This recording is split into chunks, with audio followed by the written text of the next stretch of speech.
कि मैं सृष्टि हूँ और मैं विद्या केंद्र रांची चैनल पे आपको कंप्लीट बायोलॉजी 11th-12th पढ़ाने वाली हूँ। आज मैं स्टार्ट कर रही हूँ यूनिट 1 12th का रिप्रोडक्शन, जिसमें मैं सबसे पहले sexual reproduction in flowering plant पढ़ाऊंगी आपको। उसके बाद फिर मैं सोच रही हूँ कि रिप्रोडक्शन वाला पूरा पार्ट कंप्लीट करूँ, ह्यूमन रिप्रोडक्शन, रिप्रोडक्टिव हेल्थ, उसके बाद फिर अपन जेनेटिक्स पे जाएंगे। तो let's start our chapter. Okay, first अपना इंट्रोडक्शन यूनिट, जैसे मैंने बोला कि यूनिट यहाँ पे यूनिट 6 इस वजह से क्योंकि यूनिट 5 तक 11th में एनसीईआरटी में लिखा हुआ है, यहाँ पे यूनिट 6 में कंप्लीट एनसीईआरटी मैंने पहले भी बोला था कि आपको पढ़ाओ रिप्रोडक्शन इन फ्लावरिंग प्लांट। जैसे इंट्रोडक्शन पार्ट भी अपना ज़रूरी होता है। कभी कभी जैसे 2025 में ऐसा हुआ था कि सेल जो यूनिट ऑफ लाइफ के पहले जो था उसमें एक रिडक्टनिस्ट बायोलॉजी के बारे में था, जिससे क्वेश्चन आ गया था कि रिडक्टनिस्ट बायोलॉजी होता क्या है। इस वजह से इंट्रो उस टाइम से ज़्यादा इंपॉर्टेंट हो गया कि इंट्रो से भी क्वेश्चंस आ सकते हैं। तो लेट्स स्टार्ट। पहले बायोलॉजी होता क्या है? तो बायो में हम लोग क्या पढ़ते हैं? स्टडी ऑफ लाइफ ऑन अर्थ, कैसे कैसे लाइफ इवॉल्व हुआ, फिर कैसे प्रोजनी अपना, फिर ये भी रिप्रोडक्शन हम लोग क्यों पढ़ते हैं? रिप्रोडक्शन जो है वो हमारे इसके मतलब बेसिक फंक्शन नहीं है। ऐसा नहीं है कि कोई इंसान रिप्रोड्यूस नहीं करेगा या कोई ऑर्गेनिज्म रिप्रोड्यूस नहीं करेगा तो वो अपना लाइफ प्रोसेस कंप्लीट नहीं कर सकता है। वो आराम से कर सकता है कंप्लीट, लेकिन रिप्रोडक्शन बस अपने मतलब प्रोजनी को छोड़ना, जैसे कि अपन तो चले जाएंगे लेकिन अपने नेक्स्ट जनरेशन को वापस से यहाँ पे रख के जाने के लिए रिप्रोडक्शन ज़रूरी है। लाइफ प्रोसेस के लिए ज़रूरी नहीं है, इस अर्थ में बने रहने के लिए ज़रूरी है। तो यहाँ पे है कि बायोलॉजी जो है वो is the story of life on earth while individual organism die without fail. मतलब उसमें कोई प्रॉब्लम नहीं होगा अगर कोई रिप्रोड्यूस नहीं करता है। तो ये बस है कि स्पीशीज को कंटिन्यू रखने के लिए हमारे अर्थ पे रिप्रोड्यूस करना ज़रूरी होता है। Reproduction become a vital process without which a species cannot survive for long। यहाँ पे ये लिखा हुआ है कि इंडिविजुअल के लिए ज़रूरी नहीं है, बट हमारे पॉपुलेशन को मेंटेन करने के लिए रिप्रोडक्शन ज़रूरी होता है।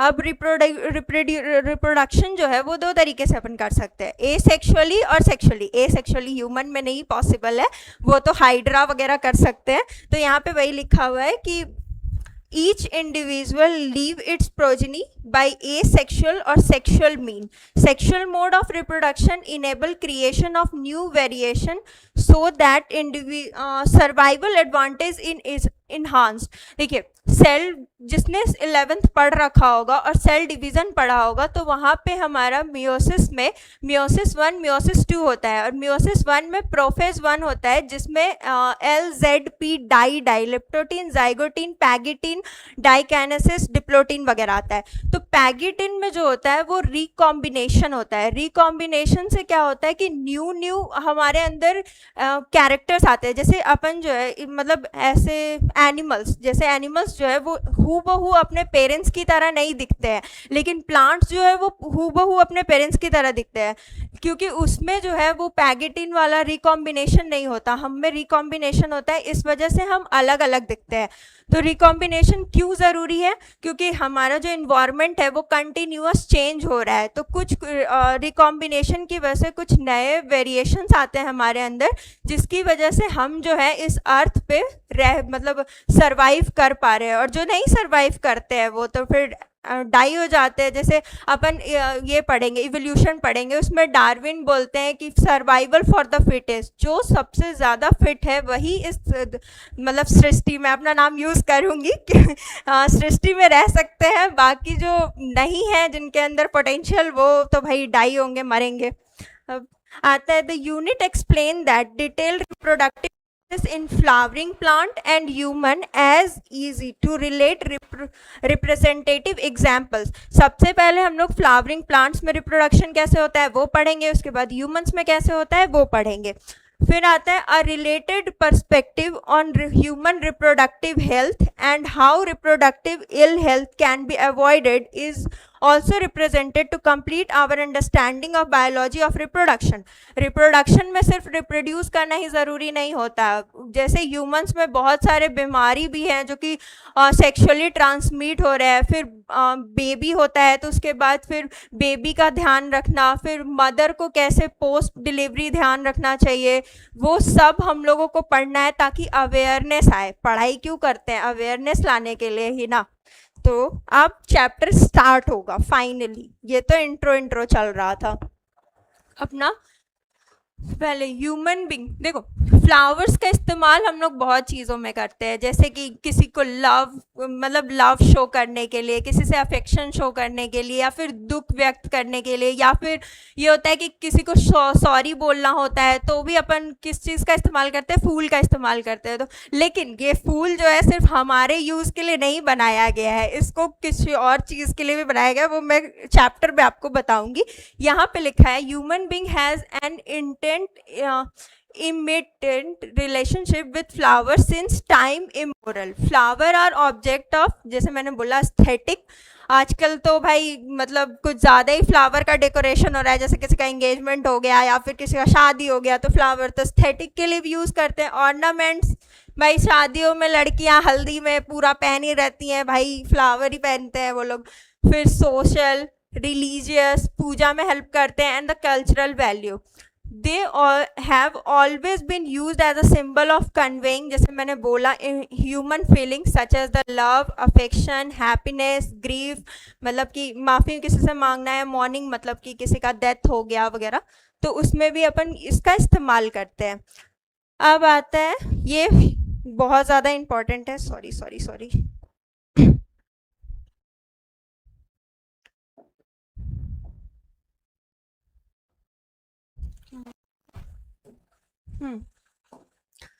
ये रहा, ये जो है इससे क्वेश्चंस आते हैं। कौन सा? ये तो बहुत नॉर्मल सा है, जैसे कि इसको, ये थोड़ा गलत है, ये क्या हुआ है, देखो ये स्टिग्मा होता है जहाँ पे पॉलन रिसीव होता है, फिर ये स्टाइल होता है जिससे पॉलन ट्यूब नीचे जाता है, ओवरी, ये रहा ओवरी जहाँ पे फर्टिलाइजेशन होता है, सेपल, सेपल का काम होता है बर्ड स्टेज में प्रोटेक्ट करना फ्लावर को, ये रहा फिलामेंट जो कि मेल पार्ट है, एंथर, ये रहा एंथर, मतलब यहाँ पे बताया हुआ है कि ये एंथर है, एंथर मेल पार्ट होता है जिसमें पॉलन ग्रेन्स होते हैं हमारे, पेटल कलरफुल पार्ट होता है।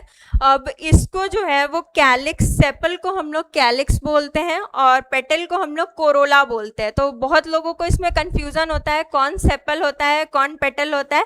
तो मैंने खुद ऐसे याद रखा था कि कोरोना जब आया था ना तो बहुत ज़्यादा तरह तरह का चीज़ कर रहा था, तो ऐसे कोरोला, ये पेटल जो है वो कलरफुल होता है, बहुत सारे कलर्स का होता है, और कोरोना भी आया था तो बहुत कुछ कुछ कर रहा था, तो कलर से मैंने ऐसे रिलेट कर लिया था कि कोरोला जो है वो अपना पेटल है और सेपल जो है वो अपना मतलब कैलिक्स जो है वो अपना सेपल है। अब यहाँ पे आते हैं, to a biologist flower are morphological and embryological marvel. मतलब फ्लावर जो होता है बायोलॉजिस्ट के हिसाब से सिर्फ बाहर अट्रैक्टिव ही नहीं होता है, उसके साथ साथ वो इम्ब्रोलॉजिकली मतलब एम्ब्रियो वगैरह भी उसमें मतलब डेवलप होता है। तो ये बहुत अद्भुत चीज़ है, इसका मार्वल का मतलब अद्भुत होता है। And the site of sexual reproduction, जैसे मैंने बोला कि यहाँ पे फर्टिलाइजेशन वगैरह होता है। In earlier classes you have read the various part of a flower. हाँ, हमने पढ़ा है फ्लावर का डिफरेंट पार्ट्स, जैसे यहाँ पे है, much before the actual flower is seen on a plant, the decision that plant is going to flower has taken place। जैसे हमारे बॉडीज में रिप्रोडक्शन से पहले प्यूबर्टी अपन अटेंड करते हैं, प्यूबर्टी अटेंड करते हैं तो हमारे अंदर जैसे बॉयज़ के अंदर मॉर्फोलॉजिकल चेंजेस क्या आते हैं, बियर्ड आ जाता है, फिर वॉइस जो होता है वो हेवी सा हो जाता है, फीमेल्स के अंदर भी बहुत सारे चेंजेस आते हैं जो आपको पता है। तो वैसे ही फ्लावर्स के अंदर भी बहुत सारे चेंजेस आते हैं रिप्रोडक्शन से पहले, जो कि मॉर्फोलॉजिकली दिखता है। ये लाइन इंपॉर्टेंट है क्योंकि यहाँ से ऐसे क्वेश्चन बन सकता है, fill in the blanks type, several hormonal and structural changes are initiated which lead to the differentiation and further development of the floral primordial. Floral primordial का मतलब, डिफरेंशिएशन और डेवलपमेंट का मतलब आप समझ रहे होंगे कि डिफरेंशिएशन का होता है कि काम बट जाता है, यहाँ पे है inflorescence are form which bear the floral bud. Inflorescence जिसने मॉर्फोलॉजी पढ़ा होगा, देखो मेरा पढ़ाने का यही तरीका है, मैं रिलेट करते रहूंगी तो आपको भी साथ साथ में रिकॉल करना होगा। जैसे यहाँ पे इनफ्लोरेसेंस आया, इनफ्लोरेसेंस का मतलब होता है कि क्या arrangement of flower on pedicel या फिर उसको फ्लोरल एक्सिस बोल सकते हैं। तो इनफ्लोरेसेंस दो तरीके का होता है, साइमोज और रेसिमोज होता है। तो साइमोज वाला जो होता है वो इनफाइनाइटली, मतलब ऐसे साइमोज और रेसिमोज, इनफ्लोरेसेंस जैसे हो गया, इनफ्लोरेसेंस, इनफ्लोरेसेंस दो तरीके का होता है, साइमोज और रेसिमोज। साइमोज में क्या होता है कि ये जो टिप है ना इसका, ये फ्लावर में कन्वर्ट हो जाता है, ये ऐसे ऐसे फ्लावर आएगा और ये टिप में फ्लावर हो जाएगा। लेकिन इसका जो है ना, ये टिप पे कभी फ्लावर आता ही नहीं है, ये हमेशा साइड साइड साइड। तो मतलब इसमें ना इनडिफाइंड ग्रोथ होते रहेगा, लेकिन इसमें जो है डिफिनेट ग्रोथ होता है। और ये जो होता है वो बेसिपिटल मैनर में होता है, ये एक्रोपिटल मैनर में होता है। तो यहाँ मैंने मॉर्फोलॉजी का एक इम्पॉर्टेंट चीज़ आपको बताया, तो आप याद रखना इस चीज को।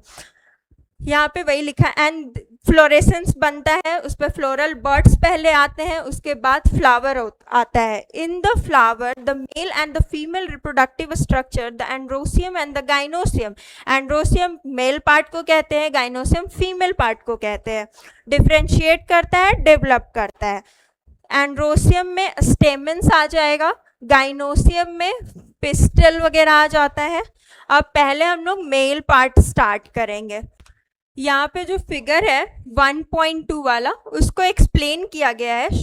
1.2 shows that two part of a typical stamen, जो कि स्टेमेन क्या होता है, लॉन्ग होता है, स्लेंडर स्टॉक होता है। स्लेंडर का मतलब होता है पतला, तो लंबा होता है और पतला होता है, जिसको फिलामेंट कहते हैं। और and the terminal generally bilobed structure जो होता है उसको एंथर कहते हैं। तो दो इंपॉर्टेंट चीज याद रखना है, फिलामेंट जो होता है वो लॉन्ग होता है और पतला होता है, मतलब स्लेंडर होता है, और एंथर जो होता है वो बाइलोब्ड स्ट्रक्चर होता है और वो टिप पे होता है। आगे बढ़ते हैं।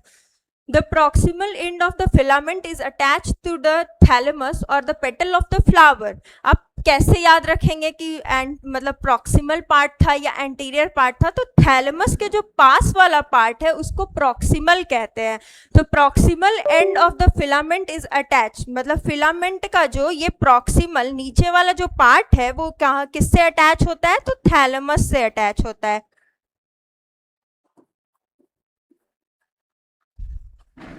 ये प्रॉक्सिमल वाला जो पार्ट है वो किससे अटैच होता है, थैलेमस से अटैच होता है। अब आता है number and the length of stamen are variable in flower of different species. अब डिफरेंट स्पीशीज में ये डिफरेंट होता है, क्योंकि कोई मोनो एंड्रोसियस होता है, कोई डाई एंड्रोसियस होता है, कोई पॉली एंड्रोसियस होता है। ये मॉर्फोलॉजी से अपना लिंक कर रहा है।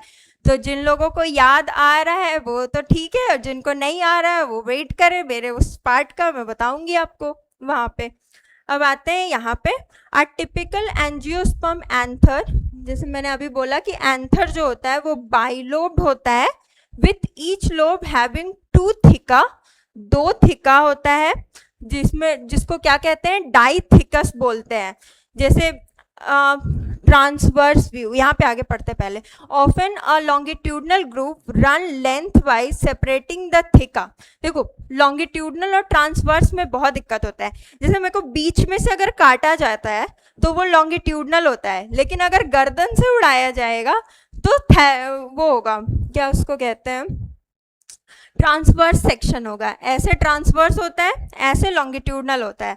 तो लॉन्गिट्यूडनल, अगर कोई कहेगा कि लॉन्गिट्यूडनल याद नहीं रहता है, तो लंबाई में अगर बीच से काटेंगे तो लंबा, तो लॉन्गिट्यूडनल, लॉन्गिट्यूडनल में लॉन्ग वर्ड आ रहा है मतलब लंबा वर्ड आ रहा है, तो बीच से काटेंगे तो लॉन्गिट्यूडनल, और ऐसे गर्दन से काटेंगे तो ट्रांसवर्स होगा। तो अगर बीच में से हम लोग काटते हैं, ऐसे काटते हैं, ये लॉन्गिट्यूडनल है।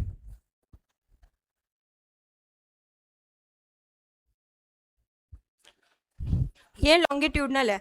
अगर इसको लॉन्गिट्यूडनल काटते हैं तो run lengthwise separating the theca, let us understand the various type of tissues and organ. वो दिखाता है ट्रांसवर्स सेक्शन। ट्रांसवर्स सेक्शन मतलब ऐसे, अगर ऐसे काटते हैं तो ये ऐसे ऐसे, लॉन्गिट्यूडनली ऐसे, और ट्रांसवर्स ये गोल वाला जो कटा हुआ है वो ट्रांसवर्स है। तो यहाँ पे दो लोब दिख रहा है। डाइथिकस क्यों कहा गया है? क्योंकि यहाँ पे दो लोब है। और इसको टेट्रास्पोरेंजिएट में यहीं पे बता देती हूँ। टेट्रास्पोरेंजिएट का मतलब ये 4 है टोटल, 1 2 3 4, तो टेट्रा मतलब 4 स्पोरेंजिएट है, ठीक है। The anther is 4-sided tetragonal structure consisting of 4 microsporangia located at the corner, 2 in each lobe। ये यहाँ पे कहा गया है कि ये जो माइक्रोस्पोरेंजियम है वो लोकेटेड होता है साइड में, located at the corner in each 2 lobes। ये लोब हो गया, एक लोब, ये दूसरा लोब, और इसमें क्या है, ये वाला जो है माइक्रोस्पोरेंजिया है। माइक्रोस्पोरेंजिया क्या करेगा, तो माइक्रोस्पोर बनाएगा और फिर उससे पॉलन ग्रेन बनेगा।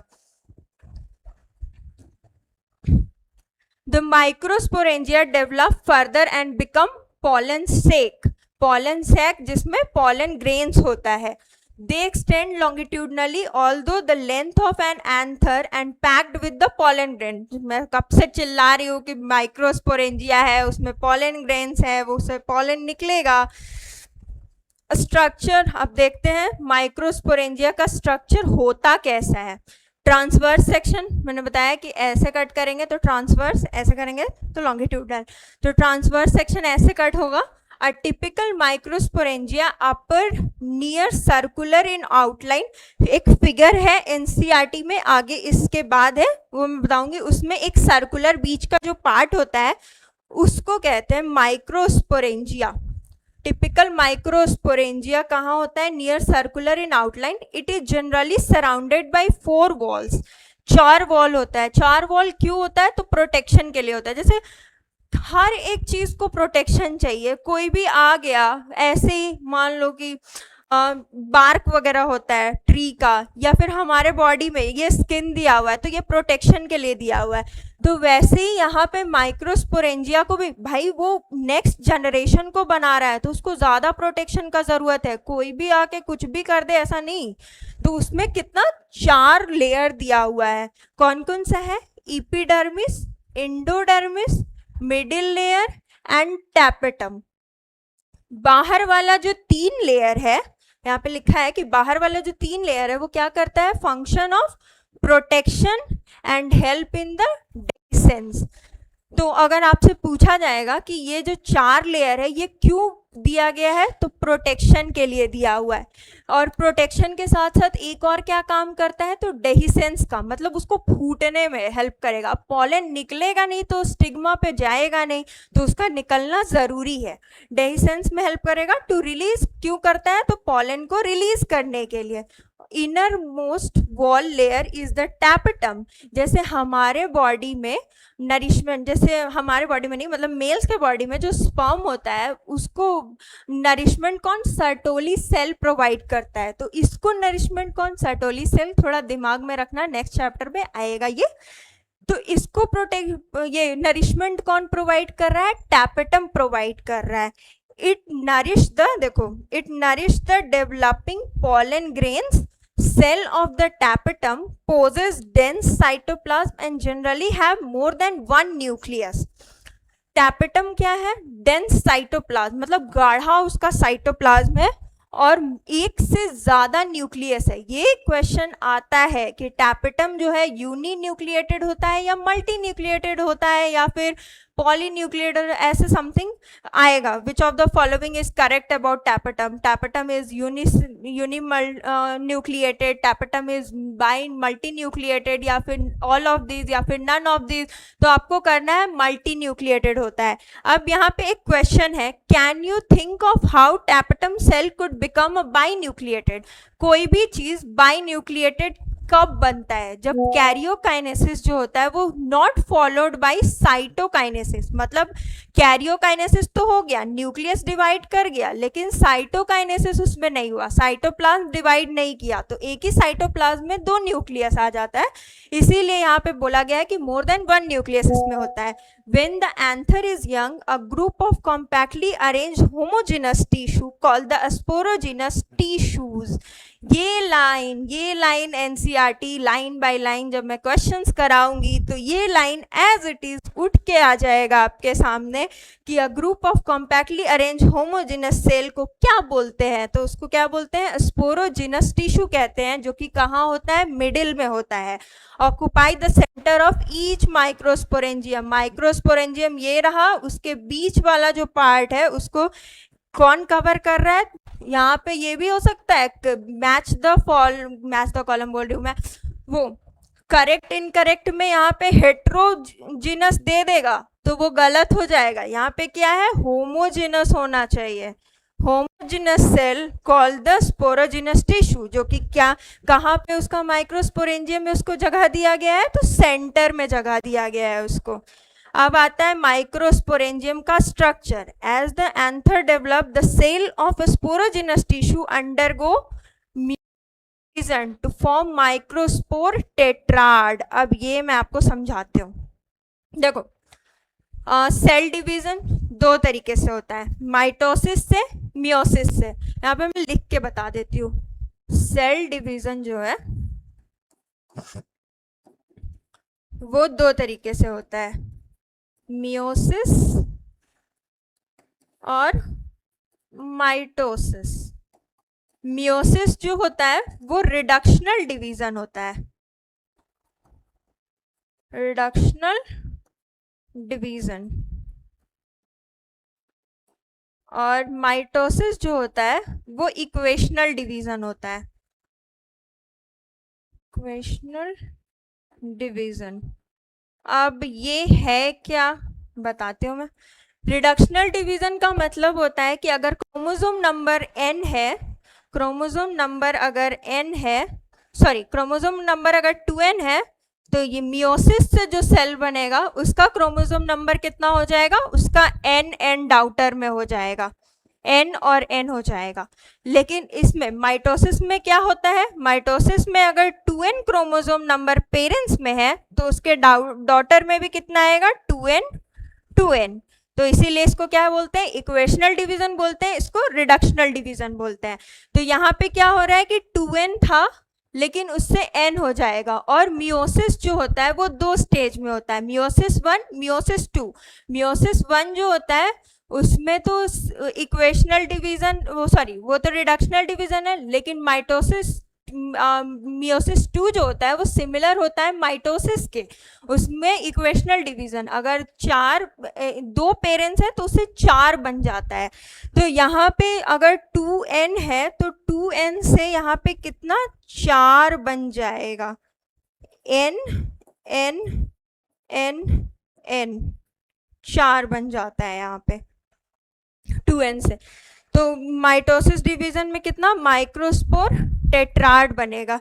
ये मैं ना आपको एक्सप्लेन करूंगी, बहुत अच्छे से करूंगी, यहाँ पे उतने अच्छे से नहीं हो पाएगा। बस ये ध्यान रखना कि मियोसिस क्या होता है, माइटोसिस क्या होता है, ओवरव्यू दे देती हूँ मैं। जिसने सेल डिवीजन पढ़ा होगा उनको पता होगा कि हाँ ऐसा होता है। उसमें वो दोनों बीच से स्प्लिटिंग, जैसे मियोसिस 1 में क्या होता है? स्प्लिटिंग नहीं होता है, वो सिंपली एनाफेज में क्या होता है? वो क्रोमोसोम, सिस्टर क्रोमोसोम सेपरेट हो जाता, और मतलब दो होमोलोगस क्रोमोसोम होते हैं वो सेपरेट हो जाते हैं। लेकिन माइटोसिस में क्या होता है? बीच से वो टूटता है, जैसे काइनेटोपोर है ना, वो बीच से टूटेगा तो 4 ऊपर 4 नीचे ऐसे होता है। यहाँ पे पूछ रहा है what will be the ploidy of the tetrad. Tetrad का प्लॉइडी क्या है? तो टेट्राड का प्लॉइडी जो है वो होता है n।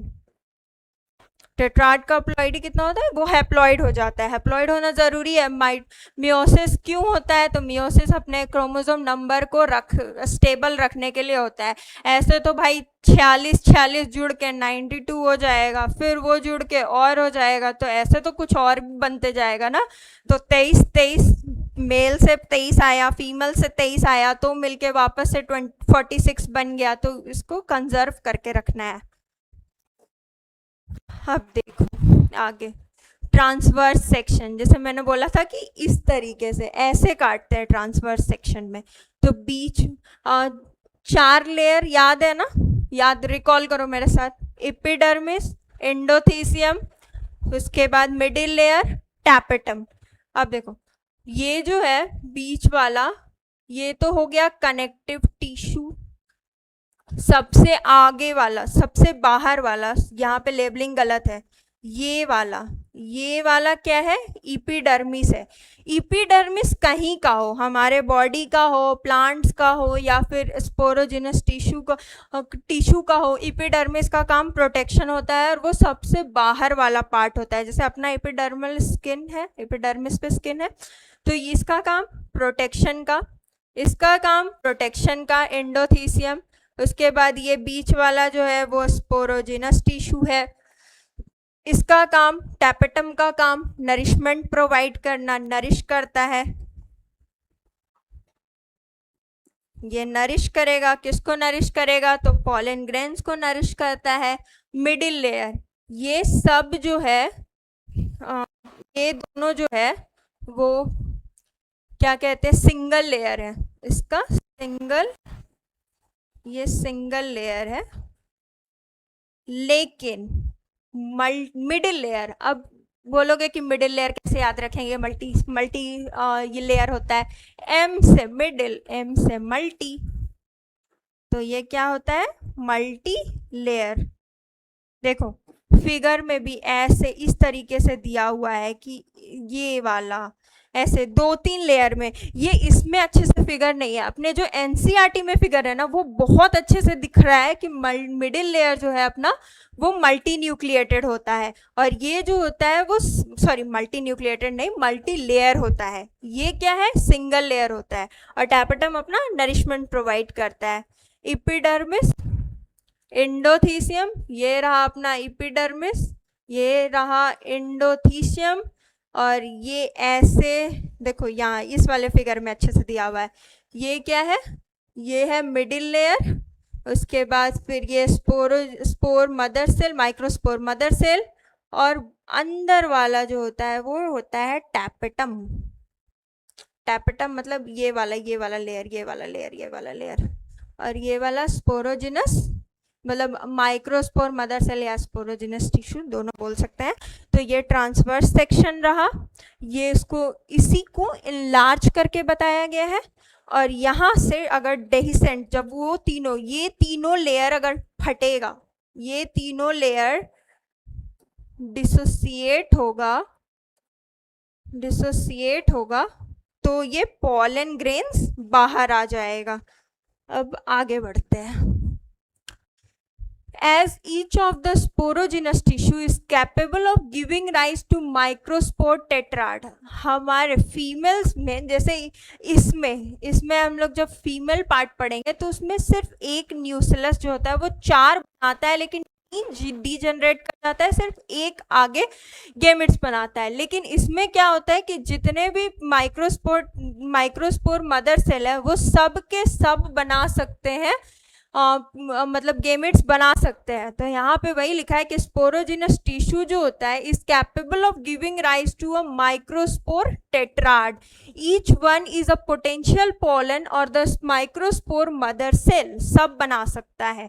मतलब एक से 4 बन जाएगा। एक जो है वो कितना बना देगा? 4 बनाएगा, और इसमें सब के सब बनाएंगे, जितने भी माइक्रोस्पोर मदर सेल्स हैं वो सारे के सारे बनाएंगे। तो एक क्वेश्चन आता है कि तो 100 जो है 100 पॉलन ग्रेन बनाने के लिए कितने माइक्रोस्पोर मदर सेल की जरूरत पड़ेगी? तो 4 बनाने के लिए अपन को कितना चाहिए होता है? 1 चाहिए होता है। कलर चेंज कर लेती हूँ मैं, वरना समझ नहीं आएगा। 4 बनाने के लिए कितना चाहिए? 1 चाहिए। यूनिटरी मेथड लगा रहे हैं तो 1 बनाने के लिए कितना चाहिए होगा? 1/4 चाहिए होगा। तो 100 बनाने के लिए कितना चाहिए होगा? 1/4 इंटू 100 करेंगे, तो इसको अगर इससे कट करते हैं तो कितना हो जाएगा? 25। ये न्यूमेरिकल के फॉर्म में आता है, मैंने 100 लिया है लेकिन यहाँ पे और कुछ ले सकते हैं वैल्यू। तो यूनिटरी मेथड याद रखना कि 4 बनाता है, एक माइक्रोस्पोर जो है मदर सेल 4 बनाता है, तो 25 इंटू 4 करेंगे तो 100 बना देगा। तो आंसर क्या जाएगा? 25 100 माइक्रो पॉलन ग्रेन्स बनाने के लिए या गेमेट बनाने के लिए हम लोगों को कितना माइक्रोस्पोर मदर सेल चाहिए? टोटल 25 चाहिए होगा। ठीक है, यहाँ पे क्या है? The process of formation of microspore from a pollen mother cell through meiosis is called microsporogenesis. अब बायो में जो है ऐसा नहीं है कि बायो में एक वर्ड का एक ही मतलब होता है। जेनेसिस का मतलब टू जनरेट। तो यहाँ पे क्या हो रहा है? पॉलन ग्रेन बन रहा है। कहाँ से बन रहा है? तो माइक्रोस्पोर से बन रहा है। ये माइक्रोस्पोर मदर सेल से बन रहा है। क्या बन रहा है? तो माइक्रोस्पोर बन रहा है। तो माइक्रोस्पोर का जेनेसिस क्या हो जाएगा? Microsporogenesis. The microspore as they are formed are arranged in a cluster of 4 cells. The microspore tetrad एक कितना बना रहा है? 4 बना रहा है, तो क्लस्टर, तो माइक्रोस्पोर टेट्राड उसको कहेंगे। As the anther mature and dehydrate, the microspore dissociate from each other and develop into pollen grains. Anther जो है जैसे ही मैच्योर करेगा और डिहाइड्रेट मतलब उसमें से पानी निकलेगा, तो माइक्रोस्पोर क्या करेगा? डिसोसिएट। जैसे मैंने पहले ही लिख दिया था कि तीनों बाहर वाला जो तीनों लेयर है वो फटेगा और क्या निकलेगा? उसमें से पॉलन ग्रेन्स निकलेगा। Inside each microsporangium several thousand of pollen spore और pollen grain are form that are release with the dehiscence of anther. Anther फटेगा तो उसमें मिलियंस ऑफ पॉलन ग्रेन्स निकलेगा। क्यों इतना सारा पॉलन ग्रेन्स बनता है? क्योंकि चांसेस उसको क्या करना है? तो पॉलिनेशन करवाना है, किसी बर्ड से, विंड से, तो उसमें बहुत सारे पॉलन जो है वेस्ट हो जाएंगे। तो प्रोबेबिलिटी, फर्टिलाइजेशन के प्रोबेबिलिटी को बढ़ाने के लिए ये ढेर सारा पॉलन्स बनाता है। आते हैं पॉलन ग्रेन पे। पॉलन ग्रेन है क्या भाई? इतने देर से पॉलन ग्रेन बनाने का इतना सारा प्रोसेस चल रहा है, आखिर ये है क्या? देखते हैं। द पॉलन ग्रेन रिप्रेजेंट करता है फीमेल गेमेटोफाइट, मेल गेमेटोफाइट के, पता नहीं कहाँ से मेरे दिमाग में फीमेल गेमेटोफाइट आ रहा है बार बार। If you touch the open anther of hibiscus or any flower, you would find deposition of yellowish powder, जिसको जो कि पॉलन ग्रेन। बहुत लोगों ने उड़हुल का फूल देखा होगा। उड़हुल का फूल तो भाई नॉर्मली हम लोग पूजा में भी यूज करते हैं, तो उसका जो येलो जो पार्ट होता है वही होता है पॉलन ग्रेन्स उसका, और वो मेल पार्ट होता है। A sprinkle this grain on a drop of water taken. अरे ये तो भाई इतना हम लोग प्रैक्टिकल नहीं करने बैठेंगे, बहुत समय लग जाएगा। अब आते हैं मेन चीज पे, पॉलन ग्रेन का शेप, शक्ल, सूरत, क्या काम करता है, कैसे पहुंचता है फीमेल तक, वो पढ़ेंगे। चलो, pollen grain are generally spherical, measuring about 25 to 50 micrometer in diameter. अब ये इम्पॉर्टेंट है, कितना होता है? 25 to 50 होता है, लेकिन अब तुम भूल जाओगे कि माइक्रोमीटर था, मेगामीटर था। हम लोग उतने देर से क्या चिल्ला रहे हैं, क्या बोल रहे थे? Microspore mother cell, microsporogenesis. तो भाई माइक्रो में तो माइक्रो ही आएगा ना, छोटा में छोटा ही आएगा, ऐसा थोड़ी है कि बड़ा आ जाएगा। तो 25 to 50 micrometer in diameter. It has prominent two layer walls. Outer जो होता है बहुत ही हार्डेस्ट, तुमने पढ़ा होगा कि सबसे ज़्यादा हार्ड चीज़ क्या है, तो उसको स्पोरोपोलिनीन कहते हैं। द आउटर हार्ड लेयर जो कि एक्साइन होता है is made up of a sporopollenin which is one of the most resistant organic matter known, which can withdraw high temperature and a strong acid and alkaline. अब देखो भाई इतना protection क्यों दिया जा रहा है? अब बच्चों को है क्या, माँ बाप जैसे बच्चे छोटे होते हैं तो माँ बाप कितना उसको प्रोटेक्ट करके रखते हैं, या फिर जो बच्चा ये फीमेल कंसीव कर लेती है तो देखते हो घर में कितना ज़्यादा उनका ध्यान रखा जाता है, क्योंकि भाई नेक्स्ट जनरेशन का आने का प्रिपरेशन हो रहा है। तो अब प्लांट्स के पास तो सेल्फ कॉन्शियसनेस है नहीं, वो तो हमारे जैसा ख्याल रख नहीं सकते हैं, तो नेचर को कुछ ना कुछ तो देना था ना प्रोटेक्ट करने के लिए। तो नेचर ने क्या दिया, स्पोरोपोलेनिन को दे दिया, जो कि हार्डेस्ट सब्सटेंस है, हाई टेम्परेचर पे रख दो, हाई भयंकर एसिड में रख दो, एल्कलाइन में रख दो, कभी डिसोसिएट नहीं होगा, हजारों हजारों साल वो ऐसे ही पड़ा रहता है। तो फिर अब तुम बोलोगे कि स्पोरोपोलेनिन इतना एक्साइन इतना भयंकर है तो उसके अंदर पोलन ट्यूब कैसे जाएगा दीदी? अब देखो मैं बताती हूँ कैसे जाएगा। No enzyme can degrade a sporopollenin is so far known. कोई भी ऐसा एंजाइम नहीं है जो इसको डिग्रेड कर सकता है। pollen grain exine has prominent aperture called germ pore। देखो आ गया जो मैं बोल रही थी कि एक्साइन जो है, देखो ये पूरा मान लेते ये एक्साइन है, लेकिन यहाँ पे छोटा सा होल ऐसे दिया हुआ है ताकि यहाँ से क्या निकल सके, अपना इंटाइन बन सके अंदर वाला पार्ट। तो देखो जर्म पोर, ये क्या है, होल है जिसको क्या बोलते हैं, जर्म पोर बोलते हैं। देखो वहां पे क्या होता है, स्पोरोपोलेनिन क्या होता है, एब्सेंट होता है। pollen grain are well preserved as fossil because of the presence of sporopollenin। जैसे मैंने बोला कि हजारों हजार साल इसको रख दो कुछ नहीं होने वाला, तो इसको किस चीज की तरह यूज करते हैं, फॉसिल की तरह यूज करते हैं। The exine exhibit a fascinating array of patterns and designs। ये अलग अलग में अलग अलग होता है, लेकिन बेसिकली यही होता है कि बाहर वाला जो है वो क्या होता है, एक्साइन होता है, छोटा सा होल होता है जिसको जर्म पोर कहते हैं। The inner wall of the pollen grain is called एंटाइन। अंदर वाले को क्या बोलते हैं, यहाँ से देखो कलर चेंज करने दो, ये ठीक है, यहाँ से जो अंदर बनेगा यूनिफॉर्म, ये पूरा यूनिफॉर्म रहेगा, ये क्या है, एंटाइन है। और ये बाहर वाला क्या था, एक्साइन था। एंटाइन एक्साइन हो गया। देखो अब इंटाइन किस चीज का बना होगा, क्योंकि कुछ ना कुछ का तो बना होगा। अब ये है थिन एंड कंटिन्यूअस लेयर, जैसे मैंने बोला कि वो पूरा कंटिन्यूअस होता है, ये मैंने पूरा कंटिन्यू बनाया है, वहां पे मैंने होल छोड़ा है क्योंकि वो यूनिफॉर्म नहीं होता, लेकिन ये पूरा यूनिफॉर्म है, ठीक है।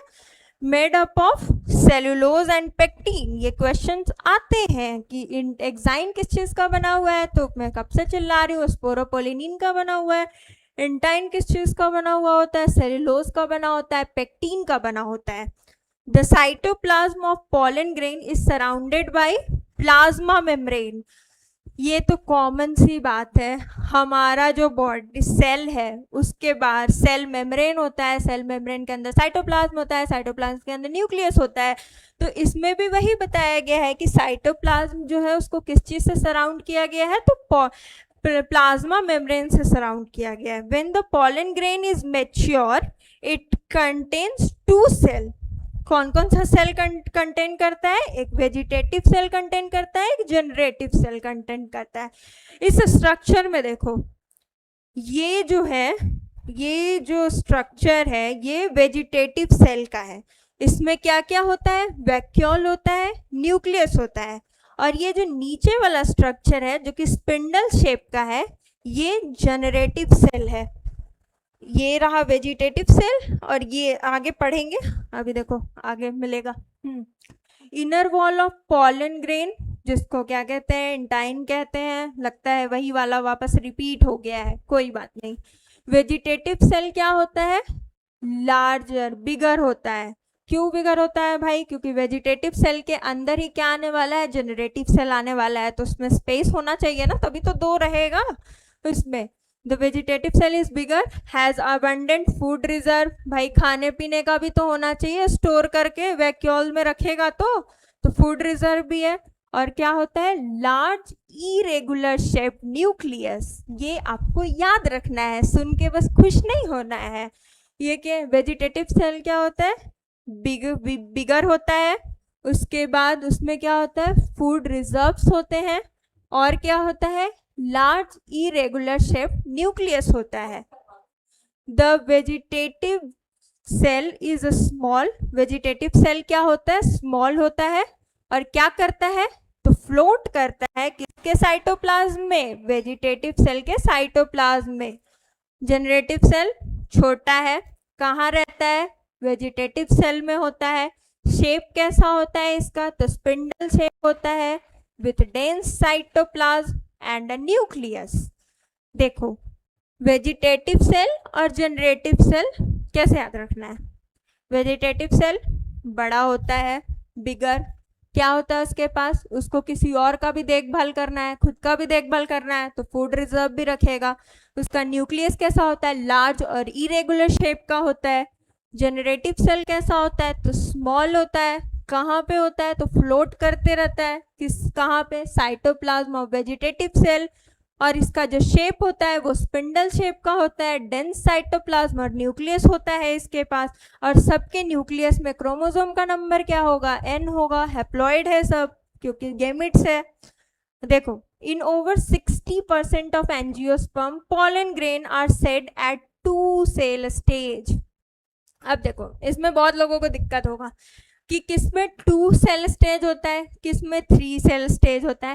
तो देखो, मम्मी लोग का जो चूड़ी होता है ना, वो 2-6 साइज का आता है। 3-6 किसी ने नहीं सुना होगा। तो ऐसे याद रख लो कि मेरी मम्मी का जो चूड़ी है वो 2-6 साइज का है। तो 2-6 कैसे याद रखें? आराम से याद रह जाएगा कि 2 सेल स्टेज कितना? 60% में होता है। In the remaining species the generative cell divide mitotically to give rise to the 2 male gamete before pollen grain are set। देखो, 60% में 2-6 मैंने याद रखा है, 60% में 2 सेल स्टेज होगा, लेकिन जो 40% है उसमें 3 सेल स्टेज आता है।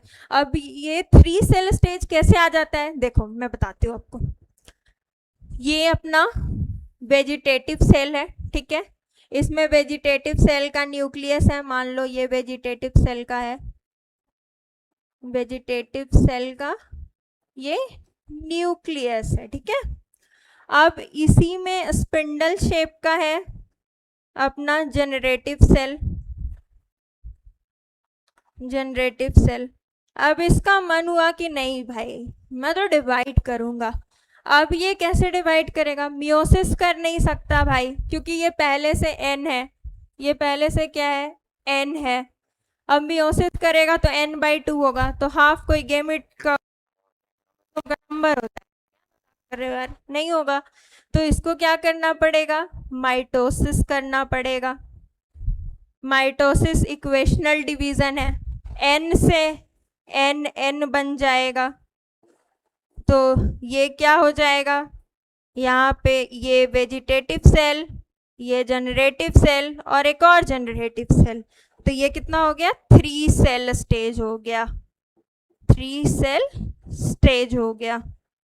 अब भाई हर चीज़ तो मैं लिख नहीं सकती, मेरे पास ज़्यादा है नहीं, तो आप लोग अगर नोट्स, वैसे तो नोट्स बनाते हुए ही पढ़ना, वरना झपकियाँ लेते रहोगे और कुछ समझ नहीं आएगा। मैं कहानी नहीं सुना रही हूँ, यहाँ पे पढ़ा रही हूँ, तो बैठ के नोट्स भी बनाना और जो मैं बोल रही हूँ वो लिखते जाना। सब कुछ लिखना यहाँ पे पॉसिबल नहीं है, ठीक है।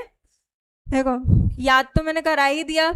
वेजिटेटिव सेल कैसा होता है, जनरेटिव सेल कैसा होता है। 2-6 मम्मी का चूड़ी का साइज याद रखना कि 2-6 मतलब 2 सेल स्टेज 60% में होता है। इस बार नीट में ये क्वेश्चन आ चुका है, इसीलिए मैं इतना ज़्यादा इस पे प्रेशर दे रही हूँ। फिर 40% जो है वो 3 सेल स्टेज में आता है। Pollen grain of many species क्या कॉज करता है भाई? एलर्जी कॉज करता है। आजकल मेट्रो सिटी के जो बच्चे हैं उन लोगों में कुछ ज़्यादा ही एलर्जी चल रहा है। जो गांव में रहते हैं उन लोगों को एलर्जी का प्रॉब्लम नहीं होता, जो कुछ ज़्यादा ही सेंसिटिव इन्वायरमेंट में होता है ना, उन लोगों को ज़्यादा एलर्जी होता है। तो यहाँ पे बहुत लोगों को पॉलन से एलर्जीज होता है। क्या करता है वो? Bronchial affliction in some people often leading to a chronic respiratory disorder, जिसको अस्थमा कहते हैं, ब्रोंकाइटिस कहते हैं। भाई वैसे मैं मेट्रो सिटी के बच्चों को कुछ बोल नहीं रही हूँ, ऐसा नहीं कि तुम लोग मेरे ही पीछे पड़ जाना, नहीं, लेकिन आजकल लोग कुछ ज़्यादा ही सेंसिटिव होते जा रहे हैं, ज़्यादा प्रोटेक्ट कर रहे हैं खुद को तो ज़्यादा सेंसिटिव भी हो रहे हैं। देखो अस्थमा एलर्जी जो है वो उसमें क्या कभी कभी ना बहुत ज़्यादा दिनों तक वो रह जाता है, तो उसमें अस्थमा कॉज करता है, ब्रोंकाइटिस कॉज करता है। It may be mention that parthenium, भाई साहब सबसे भयंकर चीज़ जो कि बहुत जल्दी ग्रो करता है, ये तो तुमने आसपास भी देखा होगा अपने, पार्थीनियम जो कि कैरेट ग्रास है, ये अपने इंडिया में था नहीं, इसको एक्सपोर्ट किया गया है। कैसे एक्सपोर्ट हुआ है? देखो, that comes into India as an contaminated with imported wheat। किसके साथ आया है? ध्यान रखना, ऑप्शन में आएगा कि पार्थीनियम या फिर कैरेट ग्रास जो है इंडिया में आया, लेकिन किसके? व्हीट के साथ, के साथ मेज के साथ, या फिर ऑल ऑफ दीज या फिर नन ऑफ दीज, ऐसा आएगा। तो भाई तुम ध्यान रखना कि ये व्हीट के साथ, गेहूं के साथ आया था। Has become in occurrence and cause pollen allergy. उसके बाद ये आने के बाद अपना तहलका मचा चुका है और पॉलन एलर्जी कॉज करता है। अब देखो पॉलन प्रोडक्ट्स भाई बहुत अपने इंडिया में अब तो लोग जानने लगे हैं, लेकिन ये फॉरेन में बहुत यूज करते हैं लोग। Pollen grain are rich in nutrient. It has become a fashion in recent year to use pollen tablets as a pollen supplement. Pollen grain का इस्तेमाल भाई इंसान क्या ना कर ले, इसको भी नहीं छोड़ रहे, इसको किस चीज़ के? फूड सप्लीमेंट्स की तरह इसका इस्तेमाल करते हैं, पॉलन टैबलेट्स का। वेस्टर्न, जैसे मैंने बोला कि बाहर के कंट्रीज में, वेस्टर्न कंट्रीज में large number of pollen product in the form of tablets and syrup are available in the market.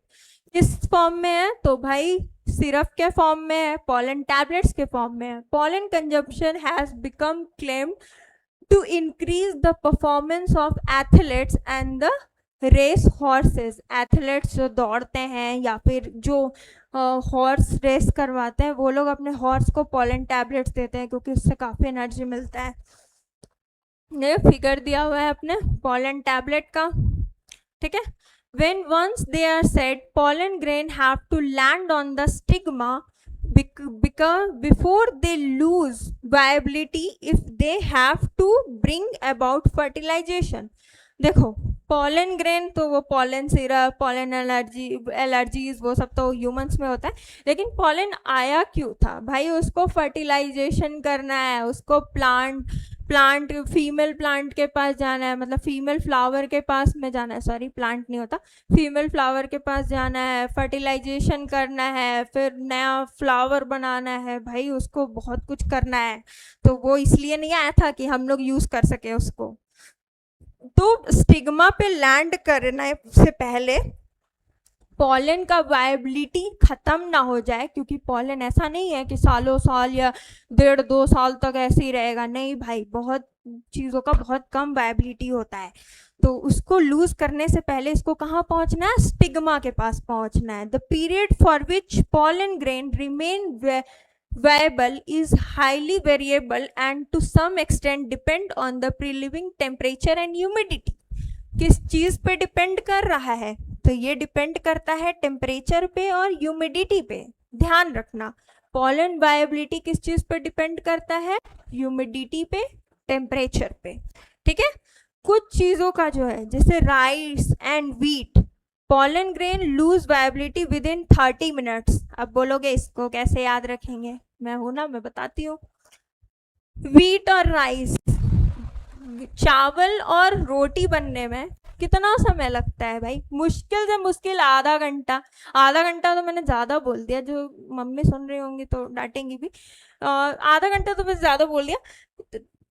लेकिन याद रखने के लिए यार कुछ भी अपन बना सकते हैं, कुछ भी बना सकते हैं। मेरे को याद रखना है, मैं कुछ भी बनाऊँ यार, किसी को क्या ही दिक्कत है, कौन सा ये रियल वर्ल्ड से मतलब ये करना है, मैच करना है। तो राइस और व्हीट जो है वो कितना 30 मिनट में अपना वायबिलिटी लूज कर देते हैं off their release. And in some Rosaceae, Leguminosae and Solanaceae, इन लोगों का 1 महीने तक रहता है। ठीक है, ध्यान रखना। राइस एंड व्हीट अगर याद रह जाएगा किसी को कि वो 30 मिनट में बनता है, तो बाकी ये वाला याद ही नहीं रहेगा कि रोजेसी, लेग्यूमिनेसी एंड सोलेनेसी जो है वो कितने देर तक मेंटेन करता है अपना वायबिलिटी, मंथ तक करता है।